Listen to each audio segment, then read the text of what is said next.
vamos dar início, então, à nossa terceira mesa de conferência, o digital e o pós-digital, dilemas e horizontes da internet e dos direitos civis no Brasil e no mundo. Eu vou já, incluso pelo que já perdemos aí um tempo, né, para começar, já vou imediatamente passar, então, a professora Lúcia Santaella, da PUC, aqui de São Paulo, a palavra. A seguir, nós teremos, então, o Sérgio Bairon, da Universidade de São Paulo, e depois nós abrimos, então, para os debates.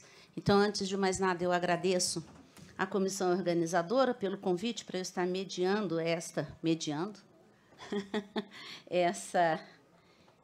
mesa, e agradeço já, em nome da comissão organizadora, aos nossos participantes, a professora Lúcia e o professor Sérgio Bairon.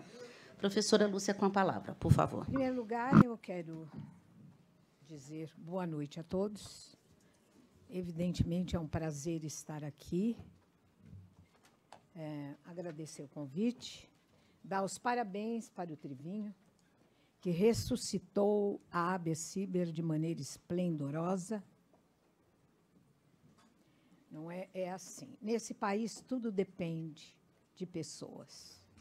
As instituições são frágeis e as pessoas é que tocam heroicamente as coisas à frente. Então, parabéns. O Trivinho me pediu que falasse sobre meu último livro. Aliás, é o tema desta mesa. Eu vou caracterizar aqui rapidamente, não é um parágrafo da introdução do livro, o que é que eu estou entendendo por pós-digital. Nós estamos mergulhados, completamente mergulhados, naquilo que eu estou chamando agora de tsunami digital, e que meu amigo Laferla, da Argentina, chama de, não é uma coisa bem, convulsão digital. Então, falar em pós-digital, como se fosse depois do digital,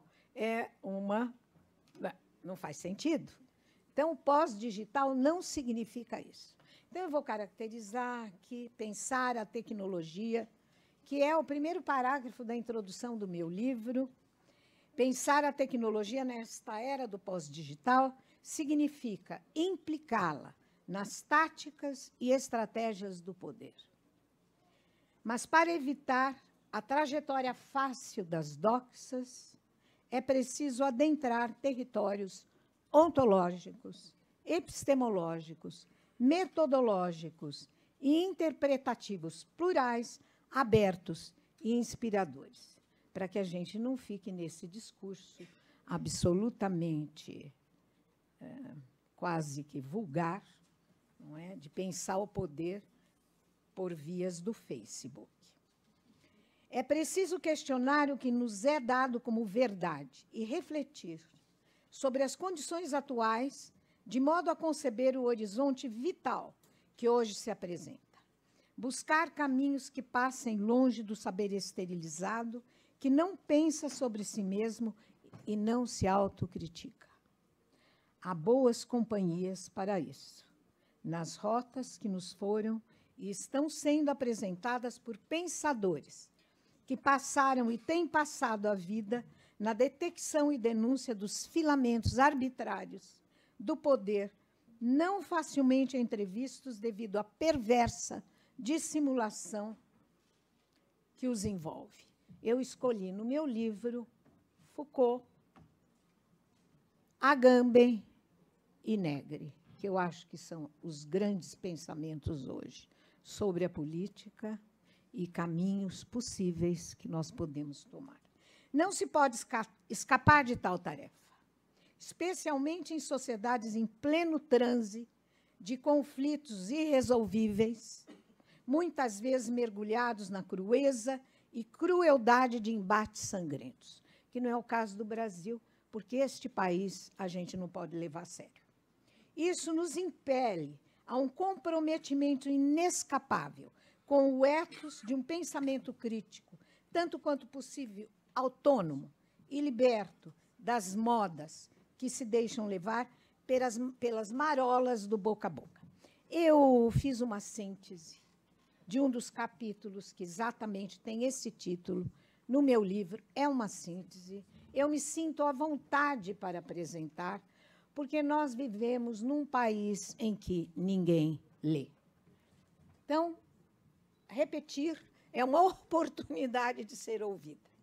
Bem, no seu curso do semestre do verão de 1928, Heidegger declarou que o domínio técnico sobre a natureza avança como uma fera enfurecida.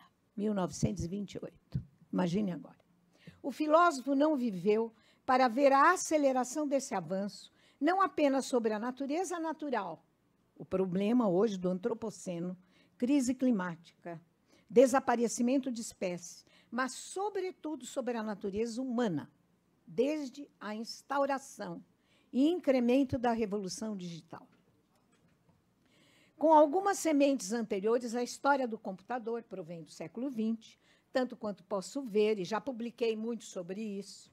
Trata-se de uma máquina cujo desenvolvimento deu continuidade às primeiras máquinas e dispositivos rudimentarmente inteligentes da revolução digital, industrial, ou seja, a industrial, dotadas de uma inteligência sensória, tais como são a câmera fotográfica, cinematográfico, fonógrafo.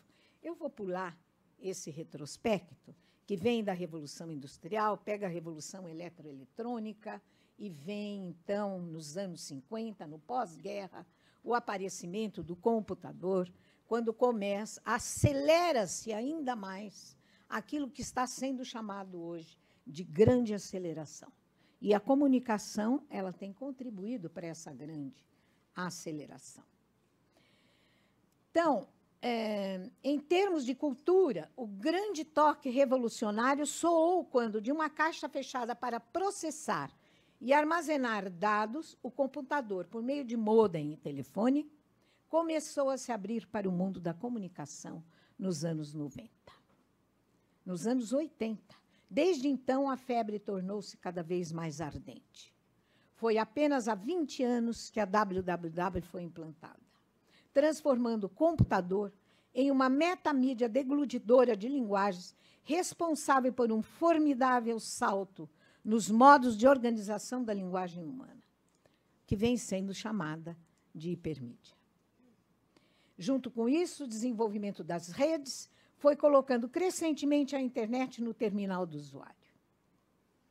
Para dar conta da aceleração nas mutações que o incremento da tecnologia do hardware e do software vem produzindo, a cultura da web passou a ser numerada. Web 1.0, 2.0, 3.0, tudo isso em não mais do que 2 décadas. E essas 3 numerações já ficaram antigas. Os abalos sísmicos culturais tiveram início com a Web 1.0, que vai de 1980 a 90, quando reinava o desktop, com seus sistemas de arquivo, e-mails, servidores, bancos de dados, seus suportes, HTTP, HTML, Java, gerando trabalhos em equipe, intranets, portais. Então, de 2000 a 2010, a Web 2.0 trouxe a explosão das redes sociais, Orkut, Twitter e Facebook, junto com os blogs e a Wix, baseadas em XML, J2EE. Eu chamo isso aqui marola hoje, ponta do iceberg da rede. A gente se diverte lá, não é, nessas marolinhas da superfície. Hoje, o mundo digital, naquilo que não aparece no iceberg, é uma revolução inacreditável. A explosão dessas plataformas foi grandemente municiada pelo advento dos dispositivos móveis conectados à internet e, portanto, dotados do poder de acesso, comunicação e entretenimento online de qualquer lugar para qualquer outro, em qualquer tempo. Tim O'Reilly, guru do marketing digital, cunhou o termo Web 2.0 para se referir ao modo como o valor das novas redes não depende do hardware, nem mesmo do conteúdo veiculado, mas sim do modo como elas atraem a participação de comunidades sociais em larga escala, como o mel atrai as abelhas. coletando e anotando dados para os outros usuários. Algumas dessas plataformas requerem a ativa participação dos usuários na confiança de um ethos social baseado no compartilhamento de dados textuais, imagens e sons. Outras plataformas dependem da análise automatizada do comportamento coletivo. A terceira era que estamos atravessando, depois de 2010, é a web semântica, da computação na nuvem, a web com banco de dados, dos agentes pessoais inteligentes, incluindo também as febres do momento, que são a internet das coisas e o Big Data. Aliás, eu mandei um texto sobre Big Data para um livro de comunicação, e eles acharam que eu estava com o entusiasmo do século XIX. Como se esconder, não é? Esconder a cabeça lá na terra ajudasse a gente, não é? A fugir da realidade. A terceira era que estamos atravessando, depois de 2010, é a da web semântica. Já falei. Pode-se dizer que, no momento atual, a internet já alcançou sua fase adulta. É, portanto, chegada a hora de um balanço, de um acerto de contas das redes consigo mesmas. Esse acerto de contas vem sendo chamado de pós-digital. O pós-digital é um acerto de contas. Prometeram tanta coisa, o que cumpriram, o que não cumpriram, que desgraças adicionais trouxeram para a nossa vida, e assim por diante. É chegada a hora de avaliar até que ponto a euforia inicial de suas promessas pode se manter e até que ponto caiu irremediavelmente por terra. Nesse sentido, o prefixo pós, em tal contexto, está longe de significar tão só e apenas a cultura e sociedade que sobrevieram ao digital, mas, na realidade, está sendo empregado para marcar as posições críticas que devem ser necessariamente assumidas diante das contradições, paradoxos, ambivalências e dilemas. Eu não uso mais essa palavra, porque ela é dualista. E eu sou antidualista. Então, vamos dizer outra palavra, sem dilemas, que o universo digital está nos apresentando. Desde pelo menos um par de anos, nitidamente, a Europa Central e a Europa do Norte vêm sendo varridas por um desconforto crescente.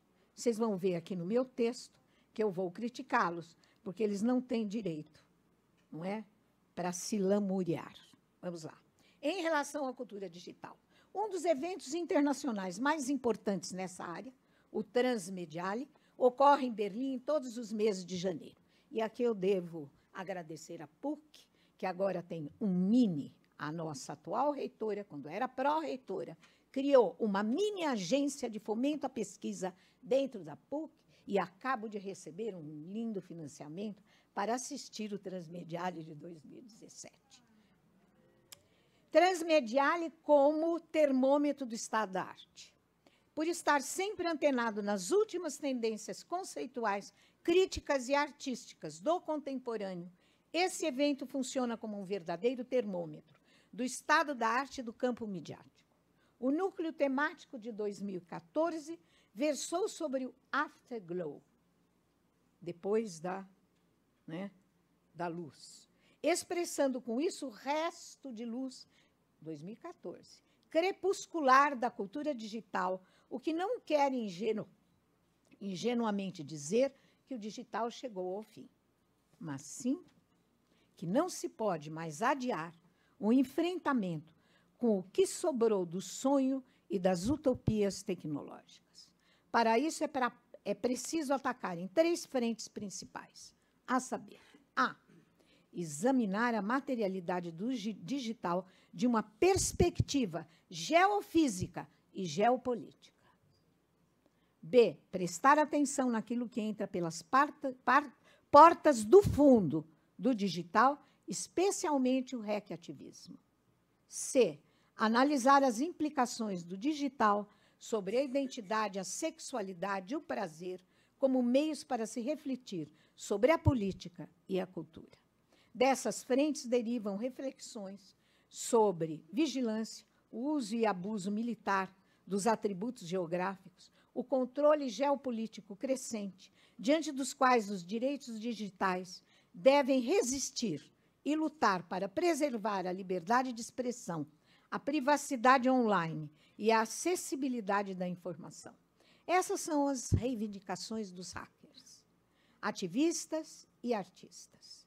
Questões para discutir são também as ambivalências irresolvíveis entre o fragmentário e o múltiplo, a vigilância e a privacidade, o analógico e o digital, o físico e o virtual, o real e algo mais, o visível e o invisível, e, certamente, a maneira como o Big Data vem estufando a cultura digital de contradições.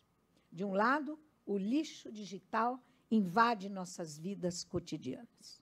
Quantas coisas vocês deletam por dia?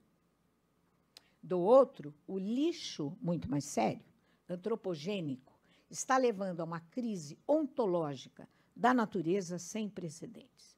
O mais sério de tudo isso é que estão aparecendo no oceano oxidado novas formas de vida não biológicas. Isso quer dizer que a vida não vai desaparecer se a nossa espécie imprestável desaparecer da Terra. Eu não ando muito contente com o ser humano. Nós podemos muito bem ser um erro da evolução. As moléculas, eu não posso falar isso para os jovens, né, porque eu tiro a esperança deles. Jovem vive da esperança. Como diz o Caetano Veloso, a juventude é um valor e ponto. É isso. As moléculas sintéticas derivadas do plástico, que hoje pululam nas águas dos oceanos, estão criando novas formas de vida pós-biológicas e novas paisagens pós-naturais. São formas de vida de grande complexidade derivadas do surplus tóxico. Se levarmos essa questão às últimas consequências, podemos imaginar uma nova biosfera. Já falei, isso não vou repetir. Se as redes digitais estão reprogramando nossa vida sensorial, então as intervenções inventivas têm de estar atentas aos processos invisíveis. A gente estudou esse mês, agora, no meu curso aqui, o Rancière. E essa questão do visível e invisível, não é as partilhas do sensível, é a visão que ele tem da política. Nesse sentido, os antiambientes da arte, de que falava McLuhan, devem funcionar como contrapontos ao habitat estatístico invisível no qual vivemos. De 2014 para 2015, 2016, eu participei dos três, o tom pessimista do Transmediale acentuou-se, entrando decididamente na escuridão da noite digital. O grande malfeitor de tudo, segundo eles, são os algoritmos. Que bom para eles, não é? Não é o Senado. Nada mais no universo escapa da lógica do seu poder invisível e onipresente. O governo e as corporações, as economias, a cultura, a vida, nossos pensamentos, nossos hábitos e nosso eu, as coisas, o tempo e o espaço, estão submetidos à governabilidade algorítmica. Não conseguimos mais viver sem os algoritmos. Nesta versão renovada da sociedade de controle do capitalismo digital, tudo virou dados mercantilizados. O que vem acontecendo com a vida em meio à avalanche de algoritmos? Quais são os impactos da lógica da padronização e da engenharia sobre os sistemas vivos?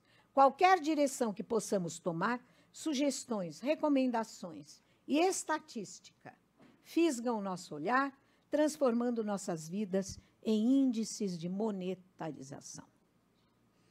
Em 2014, os ideais do Transmediale alimentavam-se da figura heróica do hacker. Eles eram os heróis. Em 2015 e 2016, entretanto, as alternativas que sobraram para os hackers não são mais muito alentadoras. Ou eles são perseguidos e presos, ou se protegem na marginalidade de sua atuação, ou seja, capaz de encontrar vias desviantes do sistema, ou, o que é mais comum, são contratados pelas grandes corporações com altíssimos salários. É para isso que servem os hackers hoje. O resto é brincadeira de criança. Na descrença do ideal hacktivista, resta apenas a ironia como único e minguado farolete para se locomover na escuridão da noite digital. O que se lamenta, fundamentalmente lá nas terras, não é, onde o Estado é pai, estou falando lá da Europa Central, o que eles reclamam? As pretensas perdas relativas ao eu e ao self. Lastima-se o eu quantificado, a automercantilização, a coisificação do eu, a perda da privacidade pessoal, são os egóicos inveterados. O imaginário capitalista que permeia o planeta, com seu modo próprio de captura, abraçando desde a subjetividade até a ecologia, desde o involuntário às racionalidades conscientes. O diagnóstico dessas perdas, com entonações autorais sui generis, vale muito a pena ler esse capítulo do meu livro, atingiu seu clímax na palestra mais esperada e mais celebrada do Transmediale. Do coreano-alemão, que está provocando frisson na Europa, Byung-Chul Han. Eu fui a primeira a escrever sobre ele no Brasil. Tudo bem? Como fui a primeira a publicar um livro sobre cultura das mídias. Desculpe, eu estou ficando igual Haroldo de Campos na velhice. Certo? Fui a primeira a escrever sobre pós-humano. Tudo bem? Tá. Então, com 56 anos de idade e aparência de 30, lindo. Nossa. Na qual trabalha... Não. Hoje alocado na Universidade da Arte der Kunst de Berlim, na qual trabalha com filosofia e novas mídias, esse filósofo está fazendo furor. Sua biografia, sobre a qual não cabe aqui discorrer, com lances extraordinários de genialidade. Alguns o consideram sucessor de Baudrillard ou Agamben, mas ele é diferente. Vem publicando de 1 a 2 livros bem curtos, por volta de 100 páginas todos os anos, e alguns deles já estão traduzidos para 12 línguas. O título dos livros primam pela força sugestiva. Seguem alguns deles: Hiperculturalidade, A Arte da Permanência, Porque Dói o Amor, aí vocês vão entender porque ele faz tanto sucesso. A Agonia de Eros, que é coisa melhor do que isso, Sociedade da Fadiga, Sociedade da Transparência, No Enxame. Ele acabou de lançar um agora e eu perdi a conta. O que une todos esses livros é o diagnóstico que o autor realiza das patologias psíquicas das sociedades atuais. Ou seja, patologias do pós-digital. À luz desse diagnóstico, a fadiga, por exemplo, traduz-se, ainda tenho tempo, em fadiga de si mesmo, como foi magistralmente tratada no filme Melancolia, de Lars von Trier, que ele, aliás, comenta. Toda a sociedade apresenta suas próprias enfermidades. Nós não temos o privilégio de ter enfermidades, porque sempre tiveram. Para Han, da enfermidade bacteriana, passamos para a viral. E agora enfrentamos a enfermidade neuronal. A exposição de suas ideias pontilhada de expressões breves e contundentes, tais como implosão psíquica surplus da positividade, competição consigo mesmo, exibicionismo beirando o pornográfico, desculpe se eu fiz isso, tem provocado enorme atração, inclusive para um público jovem. E aqui vem o resto. Eu vou fazer agora a crítica do Transmediale. Eu, como latino-americana, que não vivo lá no eurocentrismo, vou fazer a crítica. Problematização dos diagnósticos. Não obstante os elementos positivos da busca por caminhos alternativos, tanto quanto posso ver, os diagnósticos do estado da arte que eles apresentam merecem alguns reparos.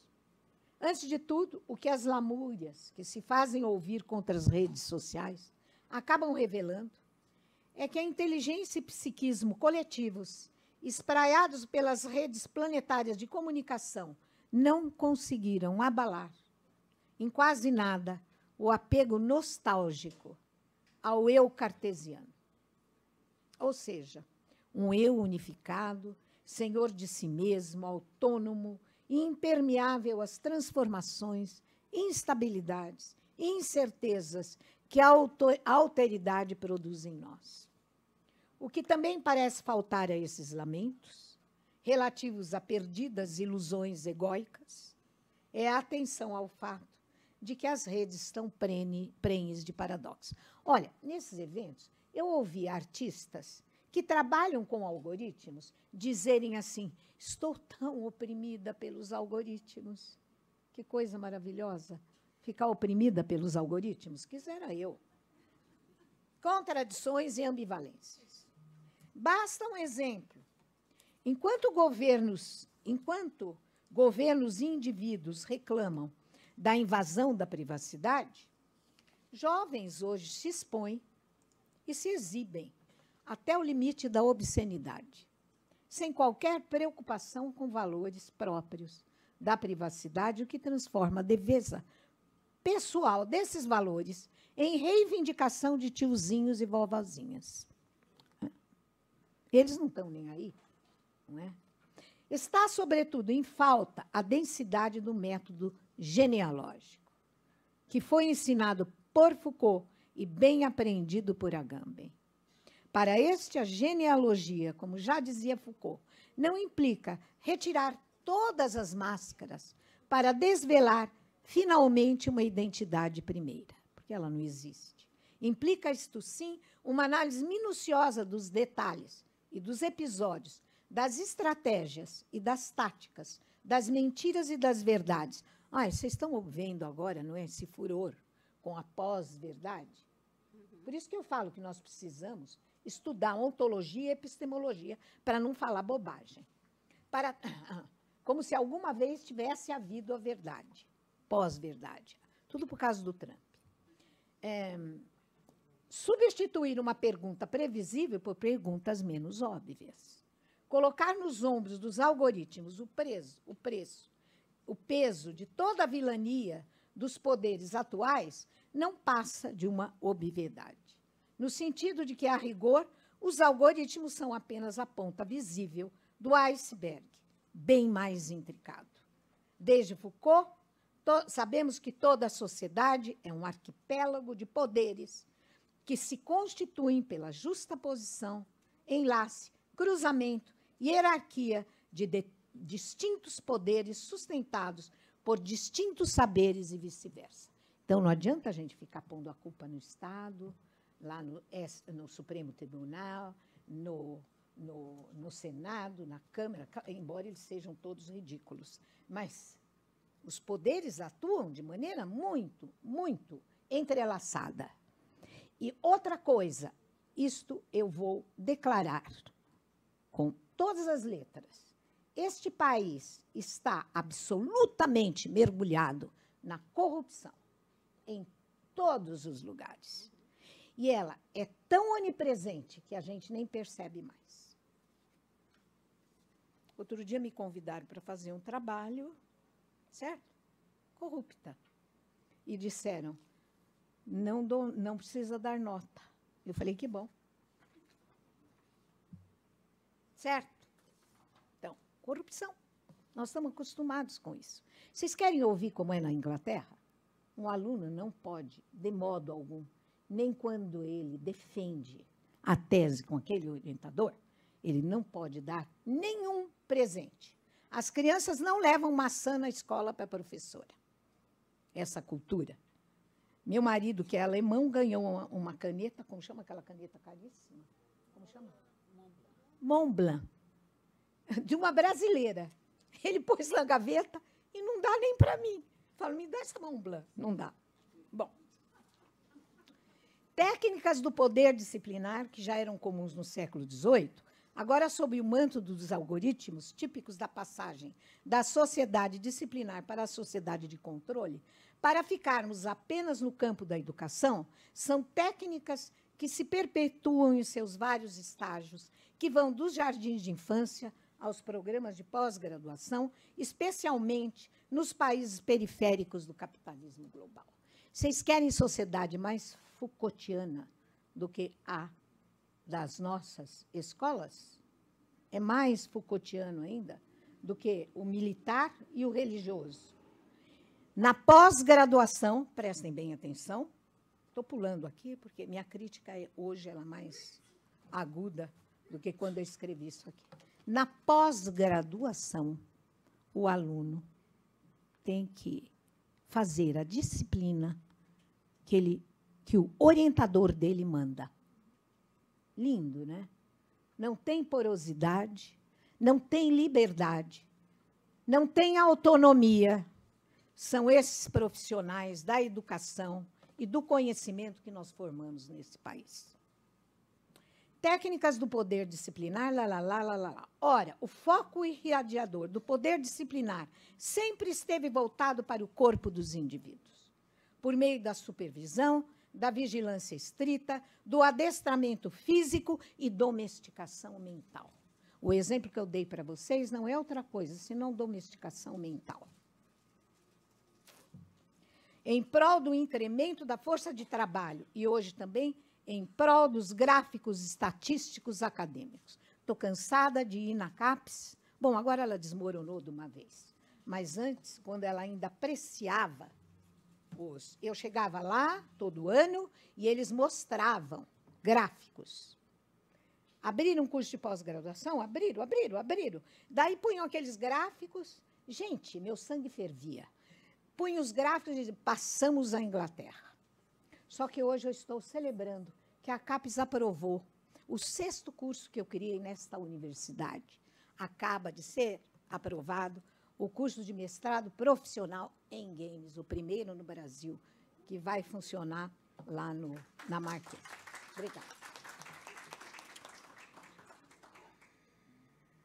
Ah lá, já virei estatística, cuja quantificação, mas levou 3 anos. 3 anos. 3. Mandei mensagem para a CAPES pelo Face que não acabava mais. Total negligência e esquecimento do qualitativo é posta a serviço do orgulho nacional perante os mapas internacionais comparativos. Portanto, a vigilância ubíqua e invisível, agora sustentada pelos algoritmos, não é outra coisa senão um incremento, uma sofisticação e refinamento da economia política do capitalismo digital. Assim, a biopolítica que encontra hoje nos algoritmos, nos big data, seus maiores coadjuvantes, tem a ver com o poder que, regulado pela política científica, medicinal e jurídica, é exercido sobre a biologia. E aqui, neste país de capitalismo selvagem, deixa eu contar para vocês que um médico cobra para operar uma pessoa nos hospitais de luxo, R$200 mil pelo seu trabalho. Na Alemanha, tudo tabelado. Então, que arrogância, né? E a gente, é o que eu falo, meu irmão trabalha com alta costura e eu com baixas letras.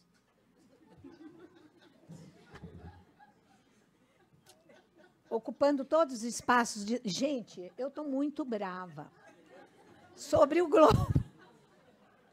Mas, como eu sou brasileira, eu me salvo pelo humor. Last but not least, o que ainda faltou a muitos dos diagnósticos vigentes lá no Eurocentro, de que o transmedial é um dos arautos, são considerações sobre a diversidade geopolítica. E eles são mesmo eurocêntricos. Eu critico eles aqui, mas eles não me leem, porque eu escrevo nesta praga de língua, que é a língua portuguesa. É a minha pátria, mas é uma praga. O Décio Pinhatari dizia, estou acabando, Ele dizia assim, um dia eu era aluna dele, jovem como vocês, e ele declara, não tem nada pior do que escrever em língua portuguesa. Eu falei, este homem é louco, não é patriota. Hoje eu declaro a mesma coisa. Quando as condições de vida social do hemisfério norte são comparadas àquelas do hemisfério sul, sem nem mesmo precisarmos ir tão longe quanto a Síria, denúncias sobre o poder dos algoritmos, daqueles que permanecem embrulhados no eurocentrismo, não pode soar aos nossos ouvidos de brasileiros, senão como choramingas de crianças mimadas. Muito obrigada.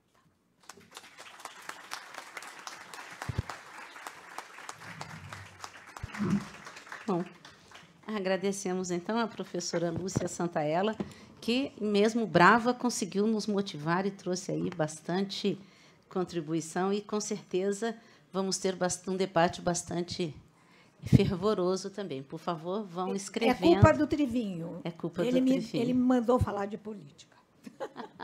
Vão, por favor, anotando as suas questões. Nós vamos passar, então, diretamente para o professor Sérgio Bairon. Ele vai passar PowerPoint. Professora Lúcia, a senhora quer sentar? Isso. Então, eu também vou sentar. Pode ser? Para mim é um prazer enorme estar aqui. Queria agradecer muito, parabenizar também o Trivinho. Eu acompanhei essa associação desde a construção, pelo menos, né, lembro da luta toda do início, e até chegar nesse momento aqui, que eu acho que é extremamente importante para vocês e para todos nós, evidentemente, que estamos participando. Bom, eu também queria agradecer a oportunidade de rever a Lúcia, estar com a Lúcia numa mesa, que é uma pessoa que me recebeu na semiótica, né, sempre ratificou e reforçou e ajudou, né, as colocações que nós fazíamos aqui. Eu vou falar, inclusive, de alguns trabalhos que a Lúcia ajudou a avaliar e a pensar também.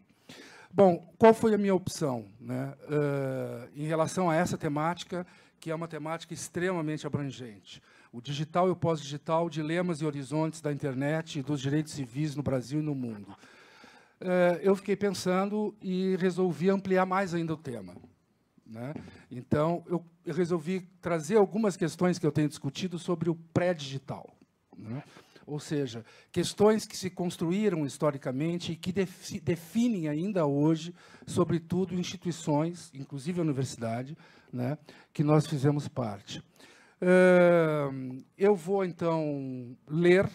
Na verdade, eu preparei esse PowerPoint porque eu escrevi o que eu iria falar, né, exatamente para cumprir com o prazo, né, para não, ainda mais sendo a última fala do dia, eu imagino, vocês participaram de não sei quantas mesas, né, eu vou procurar, né, acelerar para deixar mais leve o encontro. Então, muito bem. Em primeiro lugar, eu vou situar de onde eu venho, né, de onde eu estou falando nesse momento. Eu estou falando da ECA, evidentemente, que até hoje, por sinal, eu fico tentando entender na USP qual foi esse encontro entre comunicação e artes, que parece que nunca existiu, infelizmente, né? O projeto é fantástico, mas, de fato, né, ele não vingou. Mas eu também falo de um núcleo de pesquisa da Universidade de São Paulo que se chama Diversitas e que reúne quase 40 professores de várias unidades da USP, e tem um programa interdisciplinar que se chama Humanidades, Direitos e Outras Legitimidades. Esse é o nome do programa, né? Está na área interdisciplinar da CAPES. Então, o que eu vou procurar fazer, a partir deste lugar de fala, né, é destacar tópicos que serão abordados tendo como fundo a questão da relação da universidade e a produção de conhecimento, né, visando, evidentemente, o que nós podemos nomear aqui de ampliação dos direitos civis associados à tecnologia digital e à cultura de uma forma em geral. Então, eu primeiro vou falar rapidamente com vocês, vou cometer esse assassinato a partir de uma ideia de longa duração, de enunciados teórico-temáticos de longa duração, entre eles a ruptura, um deles, o primeiro deles, vou falar um pouco da ruptura entre ciência, experiência estética e senso comum, né? rapidamente situar, porque isso tem a ver com os trabalhos que vêm depois. E apresentar experiências de pesquisas acadêmicas com comunicação digital e comunidades de cultura oral. Portanto, há aqui um foco na questão da cultura da oral, da cultura da oralidade, que buscam e buscaram esses encontros expandir a relação entre direitos civis, cidadania, educação e cultura, e a gente procura atuar em todos esses campos hoje, a partir dessa trajetória. Então, vamos aos enunciados. Em primeiro lugar, ao longo, né, da Idade Moderna, houve profundas transformações epistemológico-cognitivas. Uma primeira que eu destaco é a passagem de uma noção de ser coletivo, portanto, não existe sujeito, não existe eu, não existe indivíduo, né, até o momento em que a filosofia começa a pensar esse conceito, e esse momento a gente pode situar no século XVII. Portanto, há uma passagem de uma noção de um ser coletivo na direção da construção de um sujeito cognoscente, bem como a crescente valorização da subjetividade, ou seja, aquilo que pertence ao mundo interior do sujeito, que passaram, de fato, a ter um valor, inclusive, em nível de direito. Eu cito aqui, tem várias questões que a gente aborda nessa temática, mas eu cito aqui, apenas como um efeito simbólico, o copyright, né, e a forma como ele vai se construir a partir dos séculos XVII e XVIII. Ou seja, é a valorização da subjetividade daquele que produz algo, né, e isso posto na forma de proteção por parte do Estado desses direitos do autor. A outra questão, ruptura entre as capacidades do juízo lógico formal com o que pode ser nomeado de experiência estética. Portanto, houve essa ruptura, né, durante esse momento de Idade Moderna. E aqui eu estou definindo experiência estética de uma forma absolutamente abrangente, como uma percepção, expressão sensível do mundo. Isso ocorreu concomitantemente à ascensão de um processo de racionalização científica, enquanto expressão mor do pensamento formal, sobretudo nas instituições dedicadas a tanto. Houve também, ainda nos enunciados, um acirramento das rupturas institucionais entre formas diferentes de formalização da linguagem. De um lado, o pensamento passa a ser formalizado cada vez mais por um modelo específico de escrita metodológica, e, por outro lado, as expressões sensíveis passam a ser apropriadas unicamente pelas então chamadas belas artes, lugar primordial da ficção e do predomínio das expressões imagéticas e sonoras. Ruptura institucional com as visões de mundo do nomeado sensus communis, igualmente por parte da ascensão do processo de racionalização método científico, o que significou, dentre outras coisas, e aqui um problema fulcral para nós, um afastamento radical das formas de conhecimento expressas no cotidiano das culturas orais. A cultura oral passa a não fazer mais parte do processo de produção do conhecimento, né? Um processo crescente, isso tudo resulta, e, de certa forma, é concomitante, a um processo crescente de institucionalização dessas rupturas. Então, de um lado, o acirramento e a propagação de instituições específicas para manifestações artísticas, tais como a criação dos museus modernos e contemporâneos, e o acirramento da relação entre experiência estética, subjetividade e criação artística. Por outro lado, tivemos o desenvolvimento formal da disciplina de metodologia científica, normatizada a partir de uma noção de verdade advinda das ciências da natureza.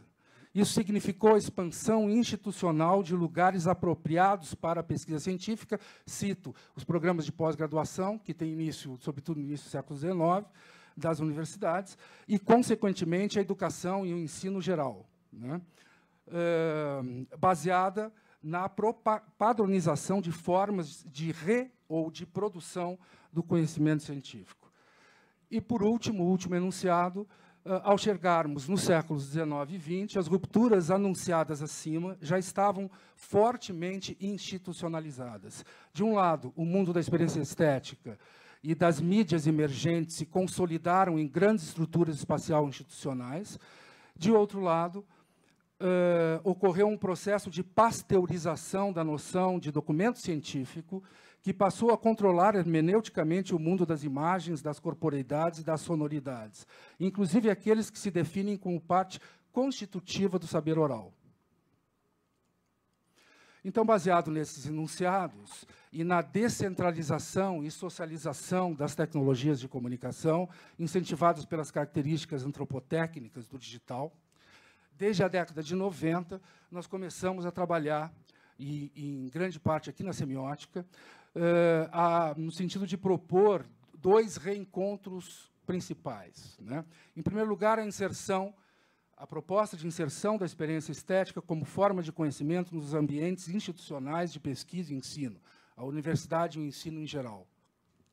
Em segundo lugar, a parceria entre o saber oral, mediado por ambientes audiovisuais ou digitais, com as formas de produção de conhecimento nas instituições de pesquisa e ensino, universidades e ensino em geral, né? Portanto, buscando um lugar para o saber oral nessas instituições. Então, em relação à primeira questão, eu vou tratar basicamente de 4 tópicos, né? Novamente, rapidamente aqui, para não, né, cansar mais ainda vocês. Então, o primeiro deles é a inserção da experiência estética no interior da produção das pesquisas científicas, já vou falar disso.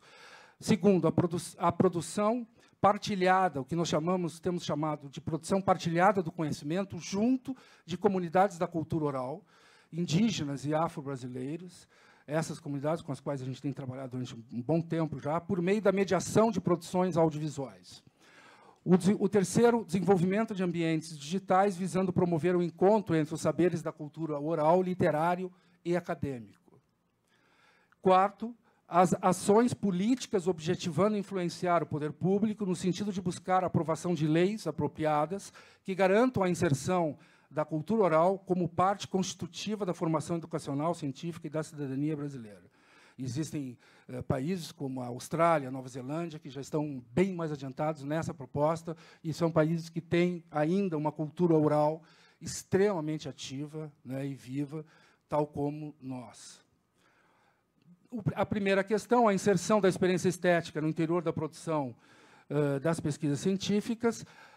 Eu vou citar alguns trabalhos, só para vocês terem uma ideia do que aconteceu a partir da década de 90.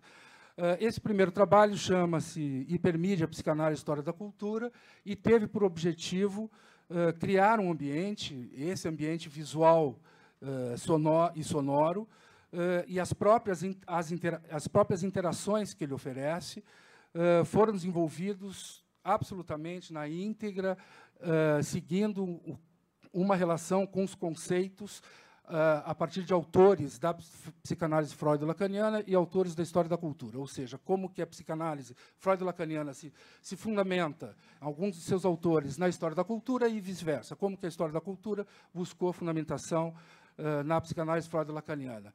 É um labirinto onde você navega e vai enfrentando uma série de desafios, volto a insistir, construídos, e essa foi a intenção, teoricamente, com base teórica, numa leitura feita por nós, que pode ser, evidentemente, rebatida como qualquer texto científico, mas foi fruto, a criação desse ambiente, de uma leitura teórica, nós fizemos questão de afirmar isso. Tem a apresentação, inclusive essa hipermídia, da própria Lúcia Santaella, que, na época, né, discutia bastante essas questões de produção de conhecimento, e era o forte, inclusive, uma parte do programa de comunicação semiótica apresentava alguns professores discutindo essas questões. A partir daí, houve outros trabalhos envolvidos, como, por exemplo, um centro de documentação de teses na FEFELESH, no CAP da FEFELESH da USP, onde nós construímos um ambiente também tridimensional a partir do texto, do primeiro capítulo das Palavras e as Coisas, do Foucault, quando ele discute o próprio conceito de representação a partir da obra As Meninas do Velázquez. Então, nós trabalhamos essa obra de uma série de formas, de maneiras, discutindo o próprio conceito de representação a partir do documento científico. Então, você acessa teses e dissertações por meio dessa discussão.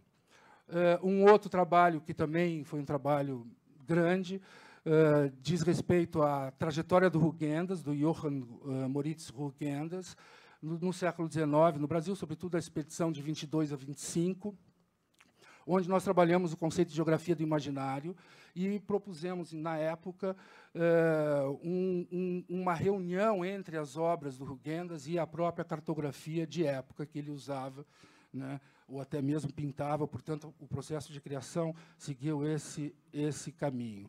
Um outro trabalho de construção também de ambiente digital foi a Casa Filosófica, que agora a gente está finalizando ainda. Esse é um projeto gigantesco, que não tinha fim, provavelmente nunca vai terminar, mas que tratou a passagem das obras, inspirado, pelo menos, na passagem das obras do Wittgenstein, do Tratactus, para os escritos publicados como investigações filosóficas, usando a casa que ele construiu em Viena na década de 20, junto com um amigo arquiteto, Paul Engelmann, como metáfora da passagem da comunicação linear analógica para a estrutura reticular da comunicação não linear digital. Quanto mais a casa austera, né, que representa uma visão de linguagem que está no Tratactus, recebe influência da arte cinética da década de 20, mais ela se desconstrói a caminho do jogo e da interatividade reticular. Portanto, aqui apenas a obra desse filósofo, nessa passagem, que é famosa na filosofia, é uma inspiração, de certa maneira, para se discutir o próprio caminho do analógico para o digital. Um outro trabalho foi From, baseado na pesquisa da Elisa Gomes, por meio de dezenas de diálogos em vídeo realizados no metrô de Londres. O objetivo foi explorar as múltiplas identidades expressas por pessoas, e aqui o conceito era identidade mesmo, era provocativo, por pessoas que falavam fluentemente mais de um idioma. E as questões colocadas para as pessoas estiveram em torno de quem é você quando fala, por exemplo, espanhol, quem é você quando fala inglês, quem é você quando fala português. Então, a pessoa falava do seu eu, de si própria, dentro de um determinado idioma, e, com isso, surgiram coisas interessantíssimas que possibilitaram a construção de um filme linear, fragmentado pelos depoimentos, que algumas imagens vocês estão vendo aí, em que você acessa a pessoa falando outro idioma, e o mapa, parte do mapa do metrô de Londres, age como uma estrutura capitular para esse vídeo. E, por último, o último exemplo que eu quero citar é um trabalho feito junto do professor José da Silva Ribeiro, um antropólogo português, que se chama Antropologia Visual Hipermídia. Inclusive, saiu junto com um livro também.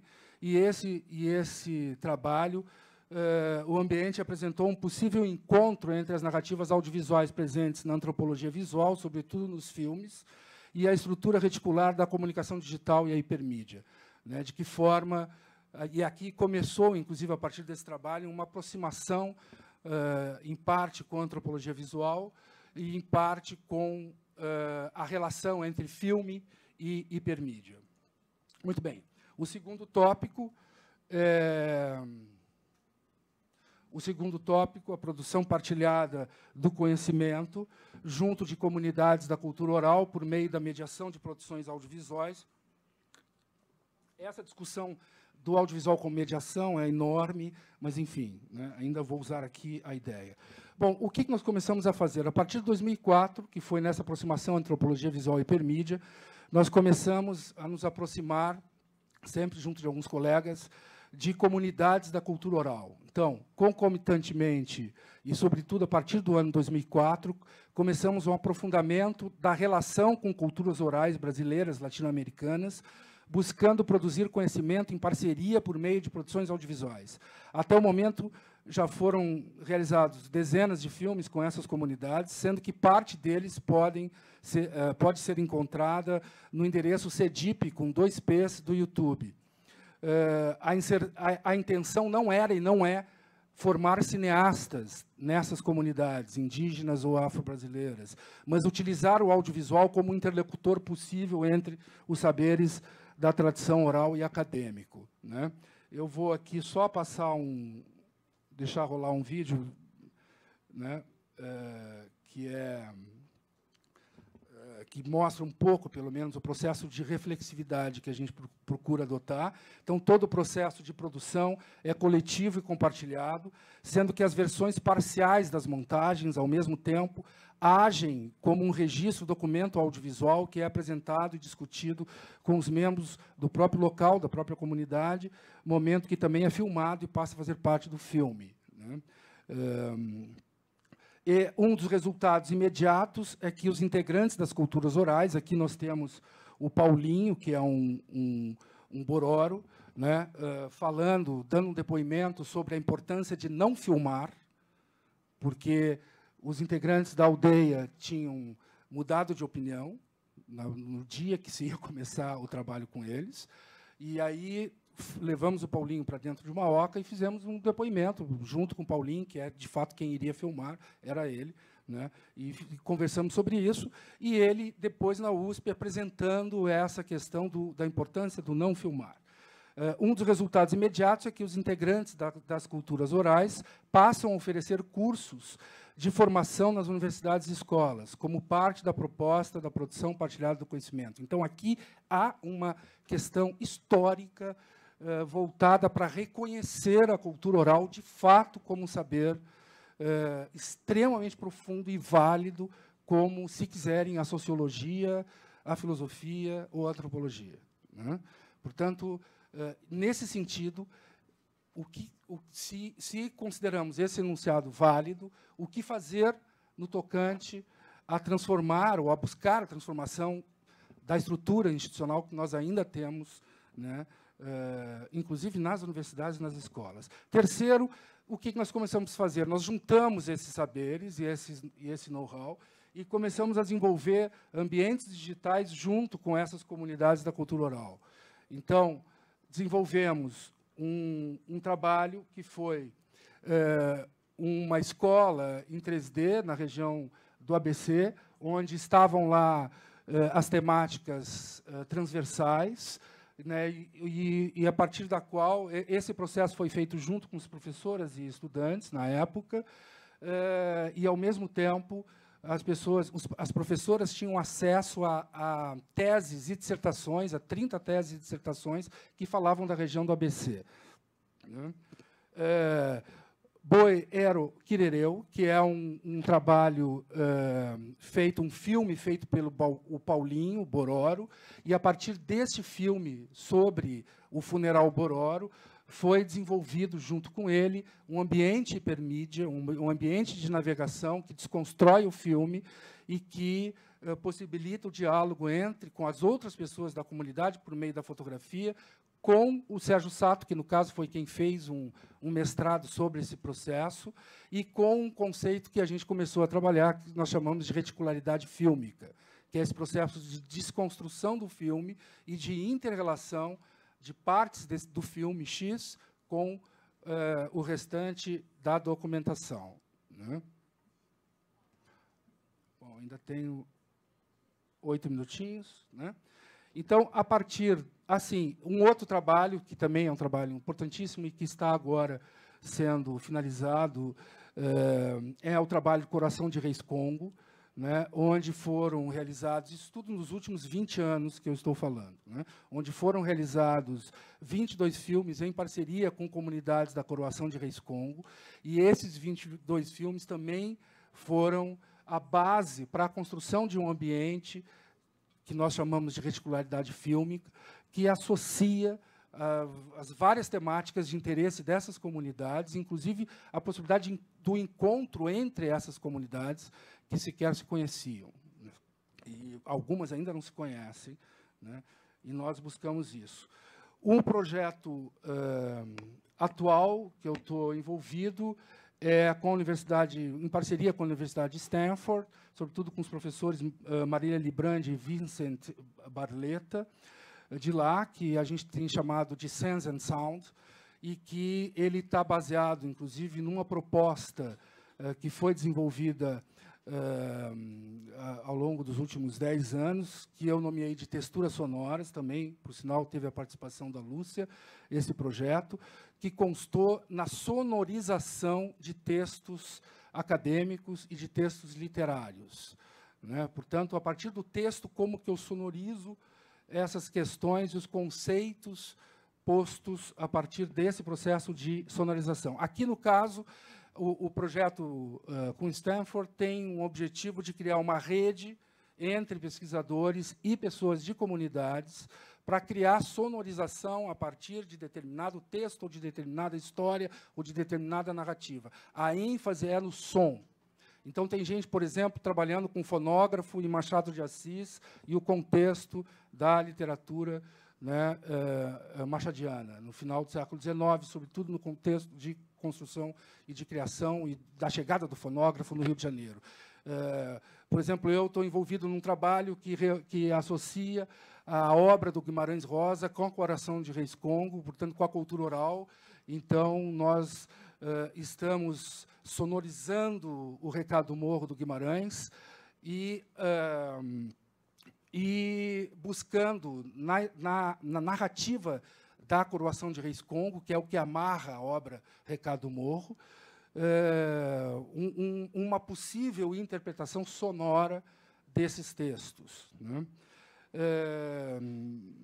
E esse projeto vai, portanto, possibilitar, como já está possibilitando, a gente vai, de fato, colocar, incentivar na rede, a partir agora, de um curso dado lá em Stanford, a partir da terceira semana de janeiro, a participação de uma série de colegas, onde eu vou interferir na sua construção sonora, se eu quiser, em acordo com você, e colocar arquivos e mexer, inclusive, na mixagem desse material. E, a partir dessa experiência, saem as questões em discussão, em debate, as questões conceituais que sejam, enfim, né? Bom, por fim, para concluir, ações políticas objetivando influenciar o poder público em relação à cultura oral. Nós começamos um encontro com organizações não governamentais. A principal delas foi e é a Grãos de Luz e Griot, coordenada pela Lilian Pacheco e Márcio Caires. Essa ONG teve uma importância fundamental na explosão dos pontos de cultura na gestão Célio Turino, ainda na época do Gil.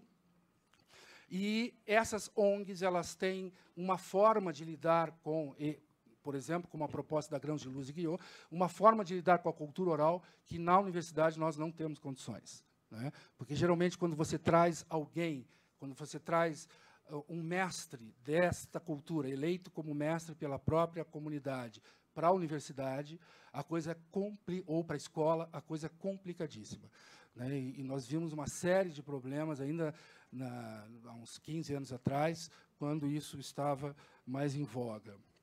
Nós começamos, nesse sentido, a levar os mestres os mestres de cultura oral, também chamados de mestres griots, para dentro da universidade. Estamos com um projeto de pós-graduação, onde os professores serão 2 caciques e alguns mestres de cultura afro, né? E vão falar lá da sua formação e da sua cultura e da sua comunidade. O curso vai ser voltado para isso. E vamos ver se conseguimos, de fato, aprovar nas últimas etapas. E, nesse sentido, também, para concluir mesmo, nos aproximamos assim fortemente de projetos de lei que estão tramitando ainda hoje, como, por exemplo, a Lei Griot e a Lei dos Mestres, no Congresso Nacional, que vão garantir a entrada do mestre de cultura oral. Eu volto a insistir, mestre, porque é a comunidade que o elege como tal, né? Portanto, mestre de cultura oral na escola e na universidade, de uma forma legítima, né? E, portanto, essa é a trajetória. Concluindo, escrevi esse texto, baseado nessas reflexões e ações. Diria que os principais desafios do digital e do pós-digital estão absolutamente vinculados à temporalidade congelada das instituições do pré-digital. Diria, igualmente, que o processo de socialização das tecnologias, como direitos civis, está diretamente associado à valorização institucional de formas de saber que, ao longo das idades moderna e contemporânea, foram alijadas das estruturas educacionais e científicas, processo histórico que acabou elitizando fortemente o conceito de cidadania. Obrigado.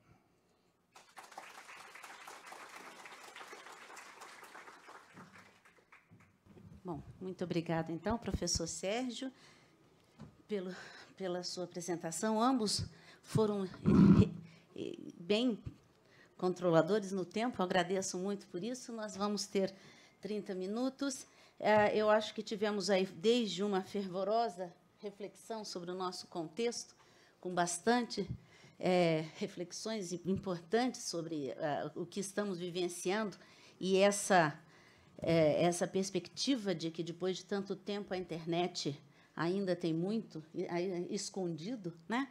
E que nós temos que repensar, até uns exemplos práticos aí de como que o uso dessas tecnologias podem favorecer também a nossa sociedade, a nossa cultura como um todo. Então, nós gostaríamos de abrir para as perguntas. Vamos lá. Como nós temos meia hora, vamos começando, fazendo duas, respondemos e voltamos. Pode ser? Meu nome é Luana Inocêncio. Eu vou perguntar para a Lúcia.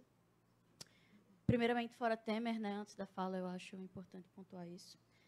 Você estava falando desses atravessamentos do humor, essas questões políticas. Eu analiso um pouquinho disso, eu acho bem interessante nesse contexto em que a gente abre cada vez mais esses vieses para pluralidade de vozes, nesse processo de debate, né, democrático. E aí, a minha pergunta especificamente é como você analisaria esses atravessamentos desse humor nos memes, dentro dessa esfera dessas comunidades virtuais em que as pessoas agora podem falar. Há também novos embates em torno de processos sociais, de pontuações sociais.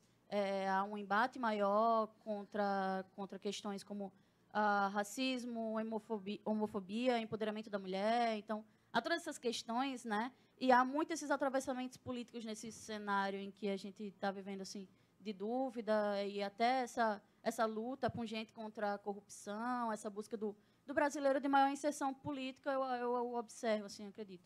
E aí eu queria saber como você analisa. Eu imagino que você vê isso por outra análise, assim, no seu feed, algumas apropriações humorísticas nos memes, né, nesse sentido. Estou curiosa com a sua opinião. Tem outra pergunta, né? A segunda pergunta, por favor. A segunda é para o Sérgio. Tem duas questões que eu não consigo entender direitinho. Uma, por exemplo, como é que se dá a conexão, ou como é que se dá o diálogo, digamos assim, entre nos projetos seus com a teoria? Então, eu tenho até a experiência que eu sou aluna e que a gente teve que apresentar um projeto de multimídia no final do curso, e já era essa questão. Assim, por exemplo, nesse projeto do metrô de Londres, eu imagino que, no final, não tem uma análise com base nas teorias, não. Eu imagino que a teoria permeia a concepção do projeto e cada escolha que vocês vão tendo ao longo do tempo, né? Aí ela já indica quais são... Mas eu não sei exatamente, por exemplo, se eu tivesse que fazer um projeto assim, eu não saberia exatamente como fazer. E o segundo é sobre como é que você chama? Desculpa. As culturas orais, né? Porque é um pouco, eu acho que remete à discussão sobre o papel do etnógrafo. Porque quando você mostra o projeto da cultura oral, como é que você interage sem, digamos, não sei se essa é a palavra certa, contaminar aquela cultura oral? Porque como é que você mantém o tal do pesquisador neutro? Porque na hora também que você está interagindo, você já está modificando aquela cultura oral. Como é que você mantém a pureza, não sei quais são os termos, mas a pureza para você saber, não, aquilo está expressando a cultura oral de fato. Bom, tá, muito obrigada. Vamos passar, então, primeiro para a professora. Antes de tudo, eu esqueci de dizer, quando eu comecei minha fala, que eu quero me desculpar com os colegas. Eu sou a primeira a criticar as pessoas que vêm, dão sua palestra e não ouvem os colegas. Eu estou passando por um processo muito difícil familiar. Terrível. Bom, só eu vou falar o que é, porque aí vocês vão considerar a gravidade. Minha irmã foi operada do cérebro, está se recuperando. Amanhã eu vou ao enterro de uma cunhada e, para completar, o cunhado está em estado grave num outro hospital. Não tenho feito outra coisa senão dar amparo para os sobrinhos, minha filha, etc. Então, está sendo muito difícil. É por isso que eu não vim aqui ouvir os colegas e amanhã também não posso vir. Inclusive, colegas muito queridos. Tá? Vocês me perdoem, mas eu não podia mesmo falhar com o Trivinho. E estou aqui hoje e estarei no sábado, que ele me pediu para falar durante 15 minutos. Desculpem. Bom, vamos lá. Olha, tudo é político. Isso já está em Foucault. Não é? Aliás, o silêncio é mais político do que aquilo que a gente chama de participação, porque o silêncio significa aqueles que estão excluídos, e, às vezes, eles não estão excluídos porque estão oprimidos e não podem falar. Vamos levar as coisas às suas últimas consequências. Eles estão excluídos no silêncio porque eles não passaram por um processo de formação educacional. Então, a realidade, se aparece, para nós já é hipercomplexa. Para eles aparece de um nível de opacidade, assim, que nós mesmos não conseguimos, nós não conseguimos imaginar o que é o nível de opacidade para aquelas pessoas que não passaram por um processo educacional. Porque o processo educacional, ele é sempre um caminho, uma viagem para uma liberdade, uma autonomia em relação à compreensão da realidade. É assim que eu vejo. É uma síntese. Vamos aos memes. A Gisele Beigemann, que é uma grande artista, eu admiro profundamente, me convidou para escrever um livro com ela. Eu até escrevo, né? Porque eu estou celebrando o 44º e amanhã lanço 16 que eu organizei. São 60. Bom, ela me convidou para escrever um livro sobre a política brasileira e os memes. Eu falei, claro, vamos escrever isso, vai ser muito divertido. Bom, como é que eu vejo os memes? Em primeiro lugar, vamos ao conceito de meme. Aliás, eu vou escrever agora, a semana que vem, no blog do Sociotramas, que é um grupo de pesquisa que eu coordeno, sobre os memes. Eu sempre fui extremamente crítica com o conceito de meme que veio do Richard Dawkins. É um conceito ridículo. Quem estuda um pouquinho de semiótica sabe que aquele conceito, primeiro, ele é ridículo porque ele copia da biologia, do conceito de gene, ele passa para o mundo das ideias, e as ideias vão passando de uma cabeça para outra. E eu sempre disse, como elas vão passando de uma cabeça para outra? É como pulga, certo? Uma pulga que pula, um carrapato que pula. Não, falta semiótica, falta um conhecimento semiótico. Então, o conceito é muito pobre. E agora eu digo o seguinte, os memes eles receberam o destino que mereciam.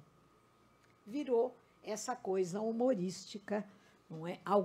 Não, bom, isso faz parte da cultura brasileira. Isso faz parte da cultura brasileira. Eu tenho formação em psicanálise. O que acontece? Quando a situação é muito difícil, não é? Vem o xiste e você ri.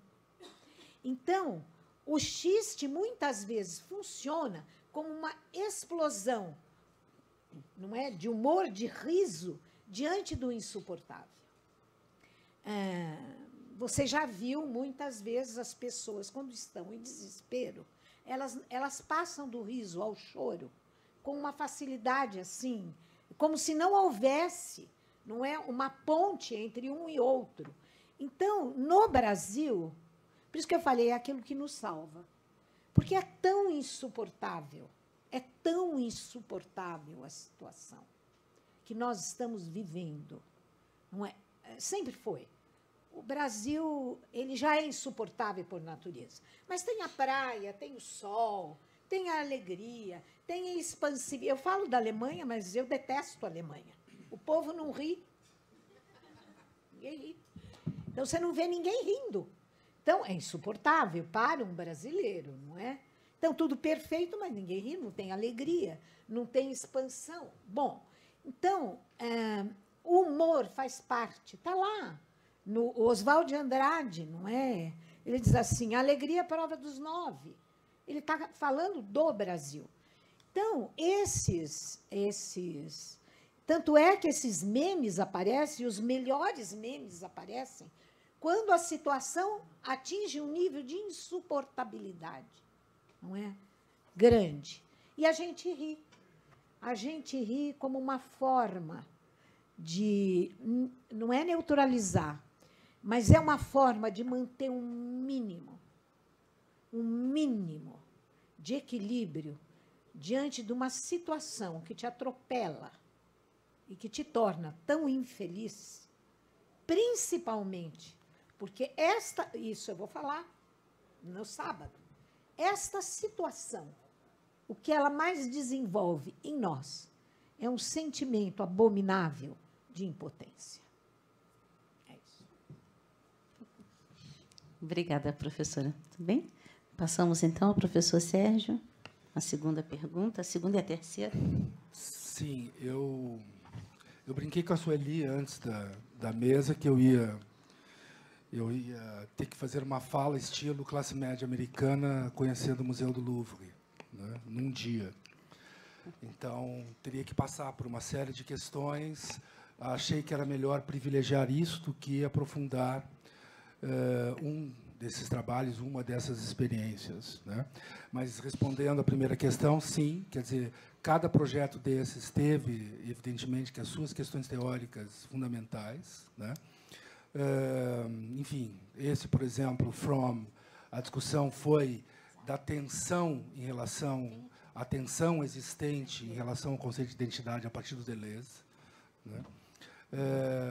Enfim, cada um desses projetos teve uma biografia, teve uma proposta e foi construído, evidentemente, ao longo da própria pesquisa, né? Então, conceitualmente, como qualquer pesquisa científica, você tem que situar as questões teóricas e, a partir daí, a diferença é que nós começávamos a pensar quais são as expressividades, as possíveis expressividades estéticas desse conceito, né? Sem entrar na discussão se aquilo é arte, não é arte, enfim, isso realmente não nos interessava.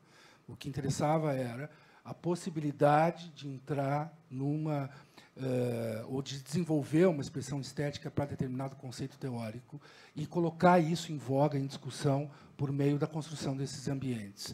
E cada um desses projetos teve a sua biografia. Em relação à segunda questão, também um desses projetos, cada filme que eu citei aqui, como 20 e poucos filmes, assim por diante, teve, pelo menos, no mínimo, 2 ou 3 anos de envolvimento com as comunidades em questão, antes de se começar a pensar em fazer alguma coisa junto. Então, foi um processo de imersão nas comunidades que durou muito tempo e que foi amadurecendo, evidentemente, e que cada caso é um caso. Então, por exemplo, com as etnias indígenas, nós trabalhamos de perto com os Bororos e os Chavantes e depois com os Carajás. Mas, no entanto, quando nós chegamos nessas populações, nós já chegamos com um interlocutor. É um interlocutor que nos leva, é um interlocutor que nos apresenta, é alguém que já faz parte da comunidade ou que já conhece há muito tempo esta comunidade. E essa chegada, por um lado, é muito lenta, demora meses, anos, em muitos casos, e, geralmente, é com as aldeias, no caso dos Bororos e Chavantes, que já estão absolutamente, né, integradas com o que a gente poderia chamar de cultura, né, do homem branco, se quiserem usar esse conceito abominável, né, para fazer trocadilho. E, portanto, é um processo muito lento, é um processo de imersão. Agora, só para concluir, em relação a isso, a questão da influência ou não na própria comunidade, acho que é muito difícil criar um juízo para isso, né? Mas, no entanto, o que geralmente acontece é que os próprios membros dessas comunidades, eles se apropriam da tecnologia, do material, no caso, em primeiro lugar, do audiovisual, ou já estavam se apropriando. Por exemplo, eu posso citar um caso da aldeia Chavante de Sangradouro, onde quase todos ainda não têm sinal de celular, mas muitos têm celulares e usam para fotografar e para filmar já há algum tempo. Então, quer dizer, existem situações essencialmente híbridas mesmo nessas comunidades tradicionais. O nosso interesse é, evidentemente, conversar e aprender com essas comunidades, ouvir. Na verdade, uma das questões que a gente tem trabalhado bastante numa pesquisa atual é o que a gente tem chamado de writing by ear, que é escrever de ouvido, né? Quer dizer, não escrever a partir da observação visual, mas escrever a partir da escuta. E nisso também a gente tem discutido, teoricamente, o que seria essa possibilidade de escrever pela escuta, de pensar pela escuta, né? Mas, enfim, aí tem uma série de questões que não dá tempo para entrar aqui, mas eu acho que eu responderia desse jeito. Obrigado pelas perguntas. Bom, meu nome é Thiago, eu sou aluno de doutorado da ECA USP. Minha pergunta é para o professor Sérgio Byron. Professor, me interessa muito o seu trabalho, o senhor sabe, eu acabei de voltar do campo, trabalho com os CRAO. E eu queria saber, no seu processo de pesquisa, é uma opinião minha, talvez seja até evidente, o pensamento reticular, vamos dizer assim, ameríndio, ele vem muito antes do digital, né? Ele vem junto com uma cosmologia muito própria, né? Mas me interessa... Quer falar aqui? Bom, me interessa saber especificamente o modo que você pensou a desfragmentação fílmica. Se foi algo discutido com a comunidade ou se foi algo que você já pensou, porque eu conheço um pouco do seu trabalho, você sabe disso, e eu vejo essa mesma técnica, por exemplo, nos trabalhos Griot, no trabalho do metrô na Inglaterra e tal, e isso acaba aparecendo também nas comunidades, né? Então, é um pouco isso, queria que você me falasse mais sobre isso. No meu trabalho, eu fiz o filme linear, mas eu não considero a narrativa linear, mas eu não considero a cosmologia, eu considero ela como uma cosmologia como reticular, entendeu? Mas, bom, senão eu também gostaria de fazer uma pergunta, aliás, para os dois. A professora Lúcia, quando a senhora menciona, professora, o enfrentamento que nós temos agora, né, que o pós-digital é o enfrentamento do que sobrou ou do que nós temos atualmente, um dos itens que a senhora menciona é sobre, dentro da implicação do digital, a senhora usou a palavra acessibilidade. Você, porque senhora? Tá bom. Você. Que coisa horrorosa, né? Bom, você usou a palavra acessibilidade. Eu sou da área da ciência da informação e uma das grandes preocupações que nós temos é exatamente um problema que está bem escondido, né, na internet, que é o nosso problema do acesso à informação.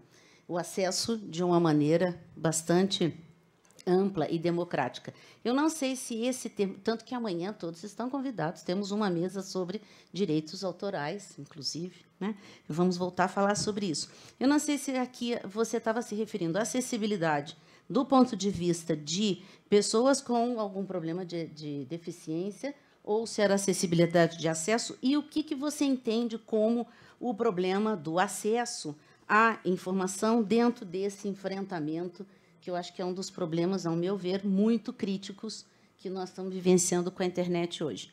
E nesse sentido, eu gostaria de entender, Sérgio, o senhor, né, já que eu falei, o Sérgio, você... É que o Sérgio é meu colega de USP, entendeu? Tudo então, bem. A gente já tem mais liberdade. Ô, Sérgio, você começou no seu primeiro slide, você comentou a palavra copyright, não direitos de autor, você usou a palavra copyright. E aí eu queria entender qual foi o seu questionamento em relação a isso. Quer dizer, na verdade, as duas perguntas são relacionadas a acesso à informação, cujo grande entrave é direitos de autor, né? Então, vamos lá. Eu vou passar primeiro para o Sérgio, para responder a primeira pergunta, e depois, se você puder comentar dos direitos, e aí eu passo para a professora Lúcia.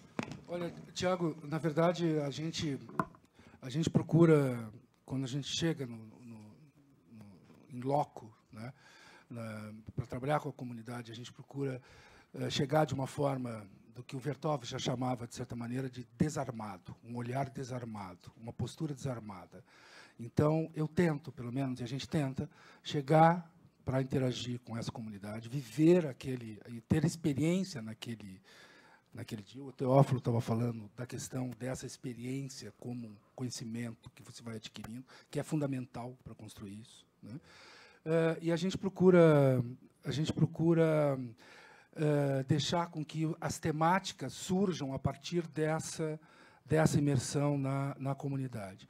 Bom, quando isso, tanto com os indígenas quanto com as culturas afro-brasileiras, a gente teve essa experiência. A ideia de reticularidade fílmica foi um conceito que nós colocamos, evidente, né?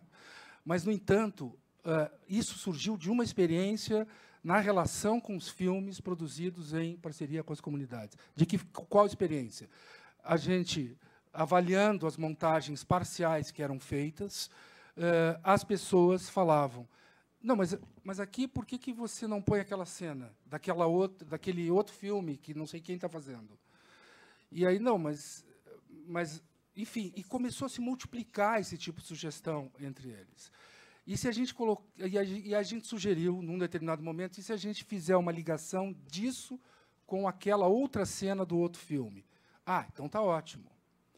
E, na verdade, esse último trabalho que eu chamei de Coroação de Reis Congo, que foi desenvolvido junto com o professor José Ribeiro, nós temos 22 filmes absolutamente interligados, cujos links, e eu diria até a programação, foi estruturado, sugerido e cobrado por parte das pessoas da comunidade. Então, de certa maneira, o que eu tenho ali, eu posso ter um algoritmo inteligente que faça um processo, por sinal, usamos um processo randômico, por exemplo, num determinado momento.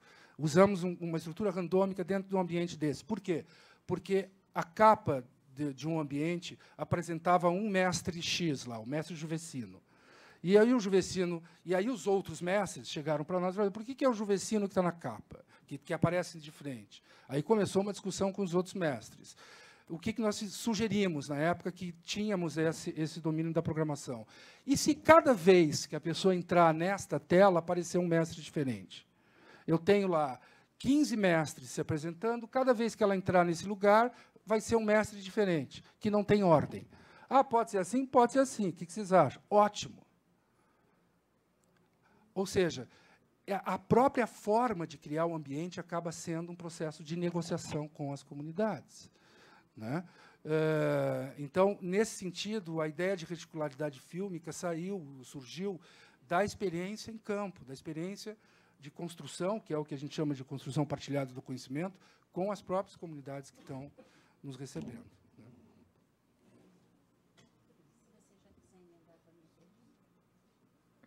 Sim, a questão do copyright. Bom, a questão do surgimento, na verdade, eu quis falar as grandes questões da construção do direito do autor no século XVII e XVIII, e o processo de institucionalização disso.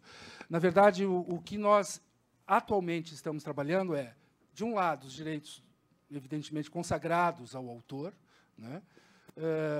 E, de outro lado, uma inexistência absoluta no direito, que é o direito à, entre aspas, autoria desse saber oral, desse saber coletivo. Se eu cantar aqui para vocês, eu não vou cantar, eu vou cometer um assassinato. Mas se eu falar para vocês assim: ó Deus salve o oratório, ó Deus salve o oratório, onde Deus fez a morada, olhar meu... Todos devem reconhecer essa música. Que música é essa? De onde veio? Quem é o autor? Alguém sabe? Alguém é de Minas aqui, que está mais perto? Chavante Chavatinho, o nosso grande Milton Nascimento, e assim por diante. Essa música é uma música da Coroação de Reis Congo. Na hora de coroar o Rei Negro, se canta essa música. Não tem autoria. É o que o direito chama de domínio público, que é um assassinato quando se diz de respeito à cultura oral, e a esse saber desenvolvido. E a gente tem uma discussão hoje, de um lado, o contexto da tradição do direito de autor, e com advogados a gente está fazendo isso, e o Ministério Público. De um lado, pessoas como a Sônia Delbo, por exemplo, que está fazendo um pós-doutorado especificamente sobre essa questão. Quer dizer, de um lado, os direitos de autor, portanto, cuja valorização segue, ou está absolutamente direcionada para a proteção da subjetividade daquele artista, daquele indivíduo, daquele sujeito, que, no fundo, é isso que nós estamos falando, Mas, no entanto, esse outro lado aqui do direito, que seria uma autoria coletiva, eu estou usando autoria aqui por não ter outro conceito, seria uma criação coletiva, que não tem época, que não tem época, enfim, não dá nem para reconstruir essa estrutura, né? Nós não temos absolutamente nada, né? Absolutamente nada. Eu, rapidamente, para concluir, dou um exemplo. A marca Havaianas fez uma campanha no início desse ano e convidou uma etnia do Alto Xingu para fazer uns desenhos para colocar no chinelo. Entraram num acordo com um determinado cacique, uma determinada aldeia e tal, tudo bem, acertaram com ele, os indígenas fizeram o desenho, e aí tudo bem, estava tudo certo, estavam divulgando. De repente, as pessoas das outras aldeias da mesma etnia chegaram e falaram: por que eles ganharam não sei o quê e a gente não ganhou? Esse desenho não pertence a eles. Esse desenho não é deles. Então, essa questão, e deu o maior rolo para a marca. Né? Tem gente pesquisando especificamente isso, a relação entre marca e cultura oral, porque não há essa noção de sujeito, não há essa ideia de subjetividade criativa, né? Nessas coletividades.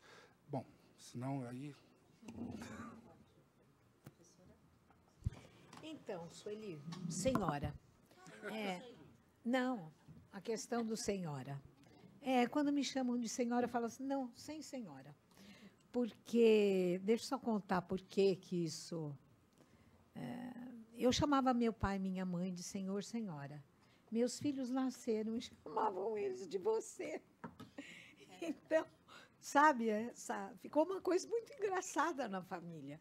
Mas era natural para eles, não é? Bom, tudo bem, só queria dizer isso, né? Outra coisa, claro que eu pintei com tintas muito negras, não igual a Haddad, que pintou a cidade inteira de vermelho. Eu pintei com tintas muito negras as redes, mas é para contrapor com aquele período inicial das redes, onde existia muita euforia, de que elas, enfim, euforia e otimismo em relação às redes digitais. Mas o que eu tenho defendido, não é? Então, eu mostrei esse lado, mas existem outros, muitos outros. Nós vivemos uma cultura muito heteróclita, muito plural, uma cultura da diversidade, e isso, não é, as questões que você colocou. Então, hoje, a diversidade, ela emerge na sociedade, né? Aquilo que antes ficava oculto emerge, e a gente tem que lidar com essas alteridades. Bom, então, o que eu tenho defendido, que caracteriza as redes, é a ambivalência, o paradoxo e as contradições. As redes, eu não vejo as redes, a tecnologia como inimiga, nem como forasteira. O ser humano, ele é, ao mesmo tempo, natural e artificial. Levou muito tempo para eu compreender por que as pessoas tinham tanto, assim, temor, consideravam as tecnologias como algo estranho. Está aqui, ó. Freud já disse, o ser humano, ele é desnaturado. Não porque ele seja ruim, ele é. Mas também tem outros lados, né, o ser humano. É contraditório, paradoxal. Então, é um animal paradoxal o ser humano. Então, levou muito tempo até que eu compreendi o seguinte: é muito confortante a gente achar que o ser humano é apenas natural e que a tecnologia é uma coisa que não nos pertence e que é uma intrusa. Não, a tecnologia foi instalada dentro do nosso corpo. O aparelho fonador é um artifício que faz parte do nosso corpo. Nós não somos inteiramente naturais. Naturais e artificiais. Ora, a linguagem humana, ela é artificial. A gente chama a língua pátria, mãe, etc., essas coisas bem perto do coração, mas a língua é um código, é um artifício. Bom, principalmente, e daí, toda a evolução tecnológica, a mais importante são as tecnologias de linguagem. E o ser humano evolui na medida em que evoluem suas tecnologias de linguagem, até atingir, no momento atual, as tecnologias da inteligência. Essas tecnologias que estão aí, eu já chego no acesso. Essas tecnologias que estão aí são tecnologias da inteligência. Ora, a inteligência humana, ela é uma inteligência contraditória. Basta ler Freud, não é? Freud pôs o dedo na ferida. O ser humano é habitado por forças contraditórias. Marx também pôs o dedo na ferida. As sociedades humanas são arenas de conflitos. Isso faz parte daquilo que a gente chama de natureza, da condição humana. Então, não sou inteiramente avessa às redes. Eu acho que é o momento da gente se livrar daquela euforia, mas não cair no outro extremo da disforia. Acesso. Eu não vivo sem o Google. Vocês vivem? Se vocês vivem, me comuniquem. Eu não vivo sem o Google. Ele é o meu maior amigo. E eu digo, cada um tem o Google e o Face que merece. O meu é maravilhoso. Também porque eu aprendi assim ter uma, e vocês também, provavelmente, uma destreza inimaginável para deletar. Então, mas as coisas que vêm para mim, olha, só para vocês terem uma ideia. Eu entro no Google e ponho lá minhas tags e vem assim: melhores textos acadêmicos sobre blá, blá, blá, blá. No minuto, sabe? Então, nós não sofremos de falta de acesso. O ser humano sofria de falta de acesso no século XIX, onde a cultura, o acesso à cultura só era dado por gente como aquela que frequenta a Sala São Paulo agora. Entenderam? Então, classes dominantes economicamente, ideologicamente, cientificamente, culturalmente, enquanto que aquilo que a gente chamava de cultura popular era uma cultura entregue a si mesma.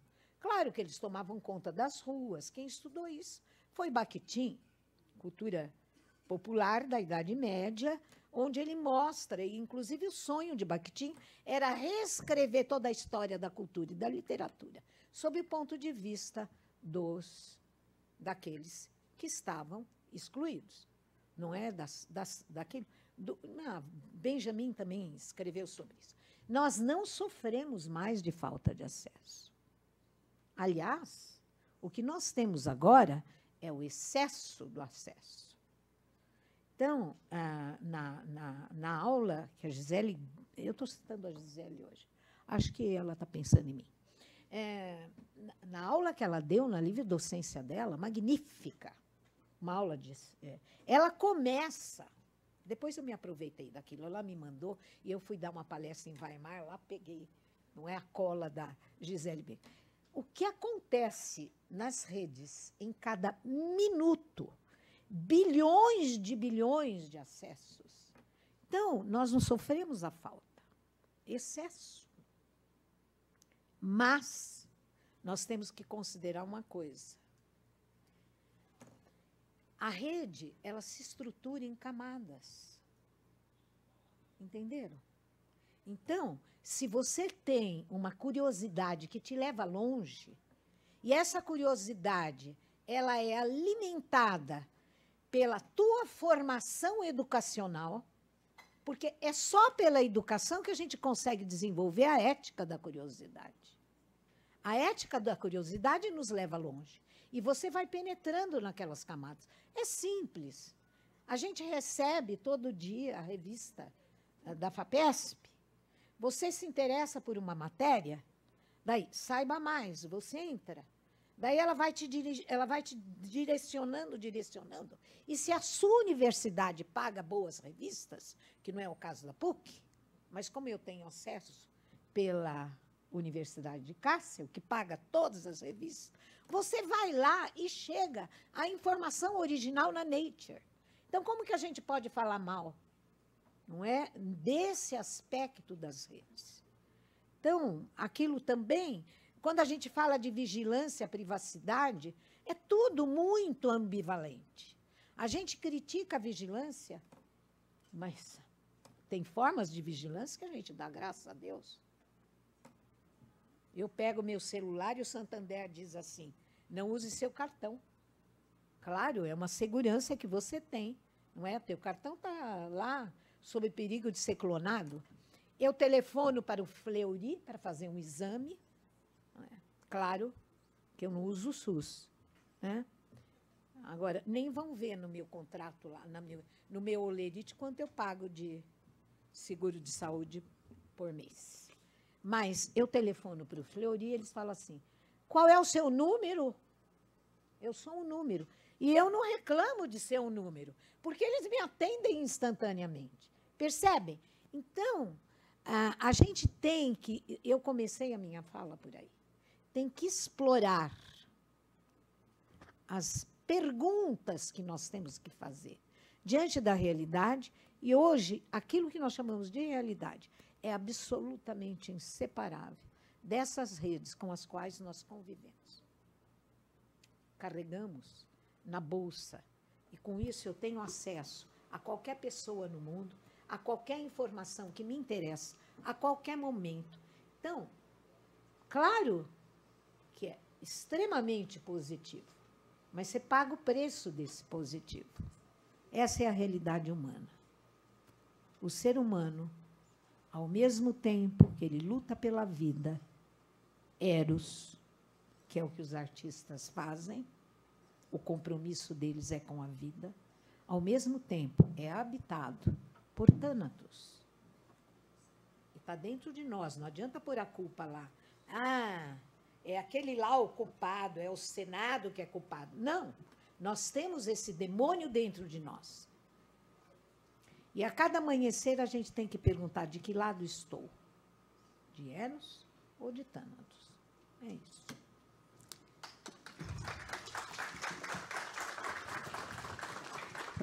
Professora Lúcia, eu gostaria de dizer que eu entendo que a gente tem excesso de informação e não de acesso.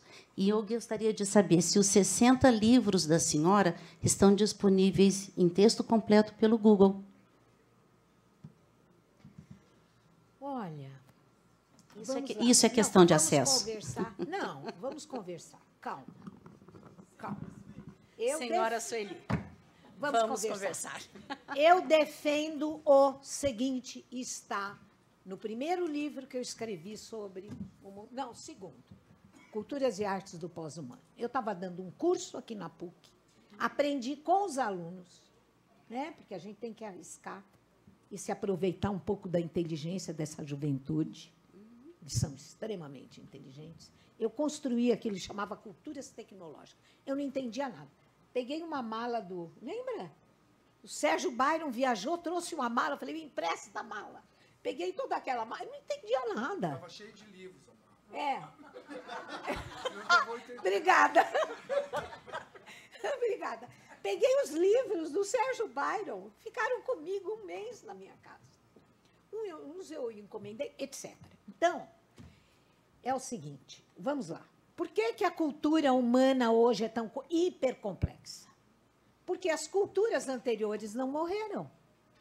A oral está viva. Olha aqui, o que eu estou fazendo. Não é? Se não fosse tão grande essa sala, nós estamos vivendo ainda exatamente a situação comunicativa e transmissora de uma sociedade tribal. Acho que eu preferia viver lá, porque lá os idosos tinham um grande valor, porque eles acumulavam a cultura. Nós vivemos ainda a cultura escrita. Converse com um designer, não estou falando da impressa, com a mão, não é? Ora, as pessoas sentam aí E muitas ainda usam. Olha lá, ó, tá aí. Aí vem a impressa. Aí vem a da reprodutibilidade técnica, mecânica, eletromecânica. Daí vem eletroeletrônica, todas vivas. Por que tem essa briga aí entre a grande mídia e a... Todas vivas. E a cultura de acesso é a cultura. Daí vem a das mídias, que eu chamo das mídias. Todas vivas.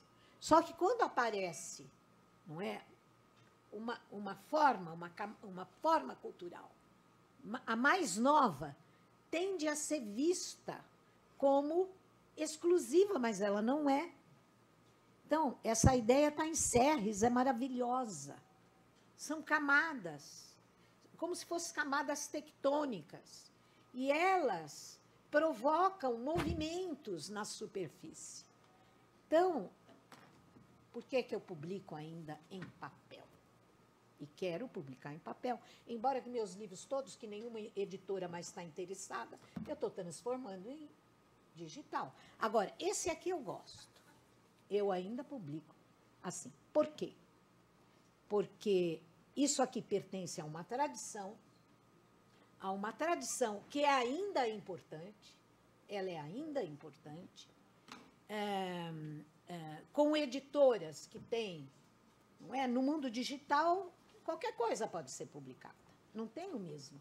Ainda, porque nós estamos em evolução, não tem o mesmo prestígio disto aqui. Questão meramente de prestígio e de valor. Se eu tenho uma editora que me publica em papel, que custa caro, é porque aquilo tem prestígio e valor. E eu ainda prezo esse prestígio, esse valor do pensamento. E nós, não sei, isso aqui pode desaparecer. Humberto Eco jurava que não. Ele diz assim, tem 3 grandes invenções humanas. A xícara, tem coisa mais espetacular do que uma xícara? Você põe o dedinho assim. A cadeira, tem coisa mais espetacular do que essa? E o livro. Ele diz, não vai desaparecer. Mas não está. Não está na rede. Não está na rede porque o tipo de acesso que você tem a isso aqui é diferente. São formas de acesso diferenciadas. E essas formas de acesso diferenciadas significam que nós temos muitas facetas perceptivas e, inclusive, intelectivas, e que essas diferenças nos ajudam a manter a riqueza dessas facetas. É isso. Muito bem. Muito bem, professora. Muito obrigada. Desculpa, Valéria. Eu não vou abrir mais, porque nós já passamos 15 minutos, mas também começamos 15 minutos depois, então cumprimos as nossas 2 horas. Eu queria agradecer, em nome da comissão organizadora, a Lúcia Santaella e ao Sérgio Bairon pelas excelentes apresentações. Muito obrigada também a todos pela participação. E continuemos, por favor, porque temos agora a cerimônia de comemoração de 10 anos da ABCiber. Muito obrigada.